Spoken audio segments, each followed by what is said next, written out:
नमस्कार किसान भाइयों, मैं कमला प्रसाद मौर्य सोनभद्र उत्तर प्रदेश से। आज मैं अपने ज़िले के मरसड़ा गांव में हूं। मरसड़ा गांव में ब्रह्मदेव कुशवाहा जी हमारे साथ हैं और आज मैं इनसे जानूंगा कि मटर की खेती कैसे करें जिससे किसान को ज़्यादा लाभ हो सके। सब्जी मटर। नमस्कार, कृपया आप अपना परिचय बताएं। और ब्रह्मदेव प्रसाद कुशवाहा जी, मरसड़ा घोरावल सोनभद्र यूपी। जी, आज मैं यह जानने का प्रयास कर रहा हूं आपसे कि आप मटर की खेती के विषय में बताइए कि मटर की खेती किस प्रकार कर दिया जाए कि किसान जो है लाभ में रहे, क्योंकि इस समय मटर की खेती का सीजन चल रहा है। तो सब्जी मटर की खेती के विषय में विस्तार से आप बताने का देखिए, प्रयास करें। सब्जी मटर अच्छा खासा पैसा दे जाता है कम समय में, जी, और शुरू से अंत तक पैसा देता है वो। सिर्फ थोड़ा सा वैरायटी, कुछ अर्ली वैरायटी, कुछ मध्य वैरायटी और कुछ जो है लेट वैरायटी लगा करके किसान अच्छा उत्पादन ले सकते हैं और जो है अच्छा मुनाफा उनको मिल सकता है। अब रही बात, अभी जो समय चल रहा है आपका अक्टूबर लास्ट हो रहा है जी, तो इस परिस्थिति में अब मध्यम किस्म की वैरायटी लेने लायक है। अर्ली वैरायटी का कोई मतलब अब नहीं रह गया। जी, तो मध्यम किस्म की वैरायटी जो है, जो मार्केट में हमारा 45 से 50 दिन में आ जाए जी, फली ले करके, हाँ, तो उसका उत्पादन 40 से 50 कुंटल पर हेक्टर जो है 15 कुंटल 16 कुंटल एकड़ तक फली का मिल जाता है। अच्छा, अब वो रेट पर निर्भर करता है कि कितना किसान किस रेट में बेच ले रहे हैं। अच्छा, उस पर जो है उनका लाभ और हानि का आकलन हो सकता है। अब जैसे लेट वैरायटी जब लगता है तो लेट वैरायटी जो है, अब जैसे नरेंद्र देव कृषि विश्वविद्यालय का कुछ वैरायटियां हैं, तो अर्ली भी उनके यहाँ है, मध्यम वैरायटी भी है, लेट वैरायटी भी है। कुछ जो है इसी तरह का आपका IBRI का वैरायटी है जी, अर्ली, मध्यम और जो है लेट वैरायटी। कुछ जो है वैरायटी और विश्वविद्यालय हैं, सबका जो है अलग अलग है। पूसा का है, पंतनगर के, अलग अलग सबका वैरायटी है। तो जो अपने यहाँ अच्छी चल जाए और जो सुगमता से मिल जाए बीज, उसकी खेती कर लेनी चाहिए किसान को। अच्छा। और अर्ली वैरायटी जो है उसका उत्पादन कम मिलता है, रेट अच्छा मिल जाता है। अच्छा। लेकिन जैसे अभी E6 वगैरह कुछ वैरायटियां हैं जो 35 से 40 दिन में मार्केट में आ जाता है, 50 दिन के अंदर जो है खाली हो जाता है वो। जी। तो सब वैरायटी में किसी फली में, किसी पौधे में 4 फली 6 फली 10 फली से ऊपर नहीं आता है, उत्पादन बहुत कम है लेकिन रेट मिल जाता है। और मध्यम किस्म की जो वैरायटियां हैं तो PM या PCM 3 करके जो है, ये जो है आपका 45 से 50 दिन 55 दिन में मार्केट में आ जाता है। इसका फली का साइज अच्छा है, उत्पादन भी जो है अच्छा मिल जाता है। अच्छा। अब करीब करीब 1 एकड़ में आप मान के चलें कि 20 से 22 कुंटल फली मिल जाता है, और रेट कहीं मिल गया तो अच्छा खासा मुनाफा हो जाता है। और लेट वैरायटी जो है, अब जैसे GS10 है, इसी कैटेगरी का जो है आपका जो लेट वैरायटियां उनका है,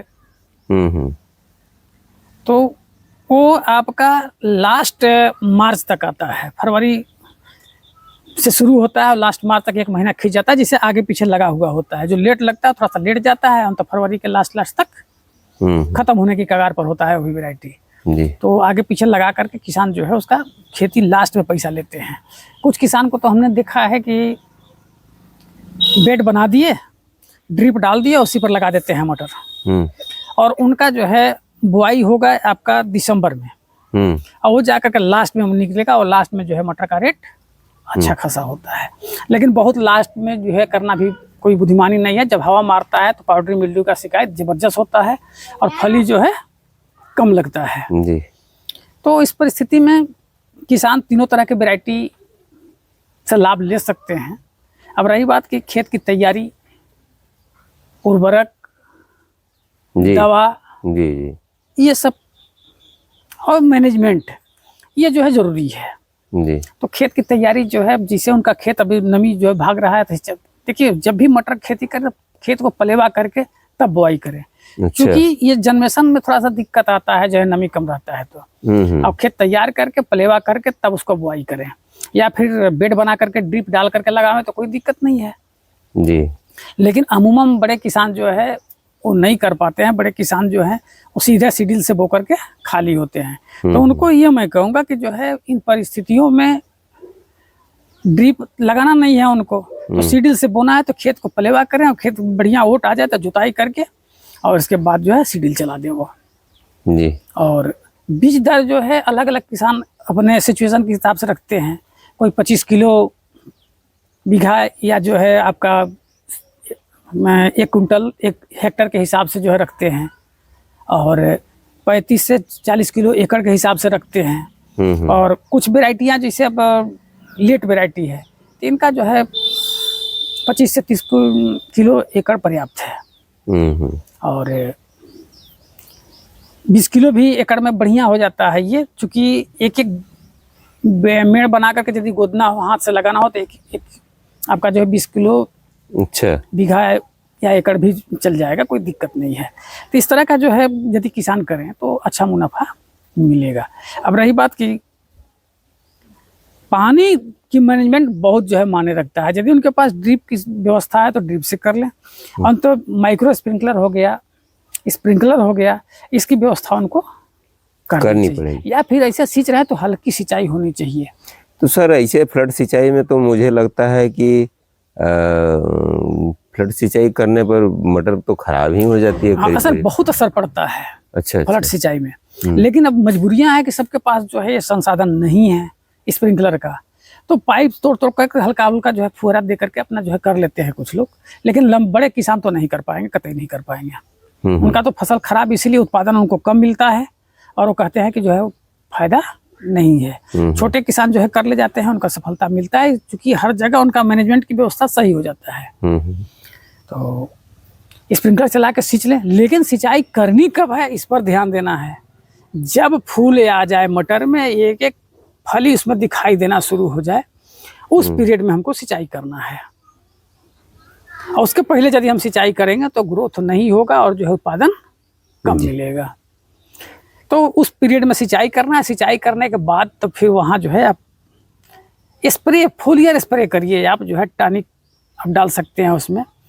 आप यदि रोग कुछ लग रहा है तो पाउडर मिल्ड्यू अगर शिकायत है तो उसमें जो है मैंकोजेब डाल दें, सल्फर डाल दें और टॉनिक डाल दें, या सगरिका नैनो यूरिया नैनो DAP का स्प्रे कर दें तो अच्छा खासा उत्पादन मिल जाता है। मैं ये चाहता हूँ कि पहले आप ये बताएं कि बीज लगभग 1 एकड़ में कितना लग जाता है इसका, और खेत की तैयारी किस प्रकार किसान भाई करें कि ज़्यादा मुनाफा ले सकें, क्योंकि ज़्यादातर लोग मतलब बारिश की नमी से बो देते हैं या बिना पलेवा किए बो देते हैं, तो उसमें नुकसान हो जाता है। आप सही तरीका बताइए क्या हो सकता है। नहीं, सही तरीका तो मैं कह दिया कि बगैर पलेवा का खेत नहीं बोना चाहिए जो है मटर। मैंने पहले खेत की जुताई कर लें, गहरी जुताई कर लें, इसके बाद पलेवा करें। पलेवा करने के बाद जब ही ओट आता है बढ़िया, तब जो है 2 बाव जो है ट्रैक्टर से करा कर कल्टीवेटर से, यदि उनकी इच्छा हो तो रोटावेटर चला सकते हैं, नहीं तो पाटा बांध करके 2 बाव करके इसके बाद वो शेड्यूल से बुआई ठीक रहेगी सर कि छिटकुआ विधि से भी कुछ लोग करते हैं? दोनों छिटकुआ के लिए तो राय मैं नहीं देता। छिटकुआ में सबसे बड़ी समस्या ये है कि अधिकतम 50% ही जनरेशन होता है। जी जी, वो तो है। जो बीज हमारा नीचे जाएगा वो निकल नहीं पाएगा, जो ऊपर रहेगा वो निकलेगा नहीं। तो उस परिस्थिति में 50% ही जनरेशन होता है, तो वहाँ बीज दर हमको काफी बढ़ाना पड़ जाता है जी। और जो मेड़ बना कर, जैसे आलू लगाते हैं उसे मेड़ बना करके यदि उसको हाथ से गुदवा देते हैं या सीडील से बुआ देते हैं, तो हाथ से गुदाई वाले में जो है आप ही मान लीजिए कि 20 किलो एकड़ पर्याप्त है। बीज ज्यादा हो जाता है, कम नहीं होता है। और यदि सीडील से बो रहे हैं तो 25 से 30 किलो एकड़ कम से कम उनको लगेगा। हाँ। तो बीज हो गया, और खाद कितना देना पड़ेगा इसमें? देखिए खाद किसान भाई के ऊपर निर्भर करता है कि उनके खेत में क्या स्थिति है, जी उनका यदि खेत में बढ़िया ह्यूमस है, कार्बनिक खाद पर्याप्त डाले हुए हैं, तो बहुत एनपीके देने की जरूरत नहीं है। जी लोग कहते हैं कि यूरिया और डीएपी डाल के हम बो देते हैं, ये तरीका गलत है। हमेशा जो है एनपीके डालना चाहिए, जो है बुआई में ज़्यादा फायदेमंद रहता है। ठीक सर। और एनपीके की मात्रा क्या होनी चाहिए लगभग जनरल? जो देखिए, एक बोरी जो है पर एकड़ पर्याप्त है। उसमें सल्फर भी दे सकते हैं चाहे तो, क्योंकि इस सब फसल में सल्फर की काफ़ी आवश्यकता होता है। जी जी। और वो सल्फर से हरापन आता है, पौधा में थोड़ा सा जान आ जाता है। आपने तो जो है देखा है सल्फर का जो है उपयोग कितना बेहतरीन रिपोर्ट है। तो सल्फर के लिए जो है आप एसएसपी खेत जुताई के टाइम में ही जो है पर एकड़ 2 बोरी कम से कम छिटवा करके और उसके बाद एनपीके डाल करके सीडल चला देना चाहिए। तो इसकी सिंचाई की कितनी आवश्यकता लगभग पड़ती है? देखिए, सिंचाई यदि आप स्प्रिंकलर से कर रहे हैं तो 2 से 3 सिंचाई पर्याप्त है। अच्छा। और यदि फ्लड सिंचाई करना है तो 1 सिंचाई ही पर्याप्त है। 1 सिंचाई? हाँ, यदि दोबारा करेंगे तो सब बेकार हो जाएगा। जी। और हमको तब सिंचाई करना है जब फूल आना शुरू हो जाए, एक तो फली कहीं कहीं छोटा छोटा दिखाई शुरू हो जाए, उस पीरियड में हमको सिंचाई करना है। अच्छा अच्छा। तब जा करके अच्छा ग्रोथ होगा और अच्छा जो है फली लगेगा और उत्पादन मिलेगा। और फिर हमको कब देना है? जब हमारा मैच्योर हो गया, जब हम तोड़ाई करा रहे हैं तो जस्ट तोड़ाई के बाद तुरंत हम स्प्रिंकलर चला दें। अच्छा। लेकिन एक चीज़ ध्यान रखना है कि उस पीरियड में जब हम स्प्रिंकलर चला रहे हैं तो स्प्रिंकलर चलाने के जस्ट बाद सल्फर का एक छिड़काव बहुत जरूरी है। अच्छा। क्योंकि जहाँ जहाँ हम तोड़ते हैं वहाँ भी फफूंद लगने की संभावना होता है। पत्ता कहीं मुड़ाता है, कहीं कुछ होता है, तो मॉइस्चर जब बढ़ता है तो फफूंद लगने की संभावना ज़्यादा हो जाता है। तो उस पीरियड में जब हम सल्फर वगैरह का छिड़काव कर देते हैं तो हमारा सेफ बच जाता है। जी। तो किसान भाई से कहेंगे, अच्छा कहीं कहीं होता है कि कीड़े बड़े लगते हैं, फली छेदक लग जाते हैं, तो एक सस्ता दवा जो है रोगार वगैरह का उसमें स्प्रे कर देना फायदेमंद होता है। तो लगभग 1 एकड़ में क्या मतलब पैदावार हो सकती है अगर अच्छा से लग जाए फसल, अच्छा से कर ले किसान? तो किसान यदि अच्छा से कर ले जाएंगे तो अर्ली वैरायटी से आपको पर एकड़ 15 से 16 कुंटल 17 कुंटल तक मिल जाएगा आपका फली। अच्छा, मेन सीजन मेन क्रॉप। मध्य वाले में आप जाएंगे तो 30 से 35 कुंटल मिल जाएगा। अच्छा। और लास्ट वाली जो है वैरायटी, जो लेट वैरायटी है, उसमें आप 50 कुंटल एकड़ तक जा सकते हैं फली में। अच्छा अच्छा। 50-55 कुंटल तक। तो उसमें मतलब अगर रेट अच्छा मिल गया तो किसान अच्छा रेट अच्छा मिल गया तो जो है अच्छा, तो रेट जो है वहीं 30-40 के आसपास रहता है अक्सर। तो 30-40 रहता है। तो 50 कुंटल यदि उनको मिल गया लेट वैरायटी में तो 2 लाख रुपए हो गया पर एकड़। जी जी। और तो 2 लाख में खर्चा भी काट दें तब वो जो है 1.5 लाख रुपया मिल जाएगा। कोई समस्या नहीं है। जी सर जी। तो आपने इतनी अच्छी जानकारी दिया किसान भाइयों के लिए, इसके लिए आपको बहुत बहुत धन्यवाद। धन्यवाद सर। और किसान भाइयों से मैं यही उम्मीद करूंगा कि आप अगर आपको हमारा काम अच्छा लगता है तो आप मेरे चैनल को सब्सक्राइब कर लीजिए और बेल आइकन को दबा करके वो ऑल नोटिफिकेशन पर आप क्लिक कर दीजिएगा, जिससे आपको हर वीडियो की नोटिफिकेशन जा सके। किसान भाइयों में इस वीडियो को शेयर भी कीजिएगा और आगे दूसरे वीडियो में मैं आपसे फिर मिलूंगा। तब तक के लिए मुझे आज्ञा दीजिए। नमस्कार, धन्यवाद, जय जवान, जय किसान।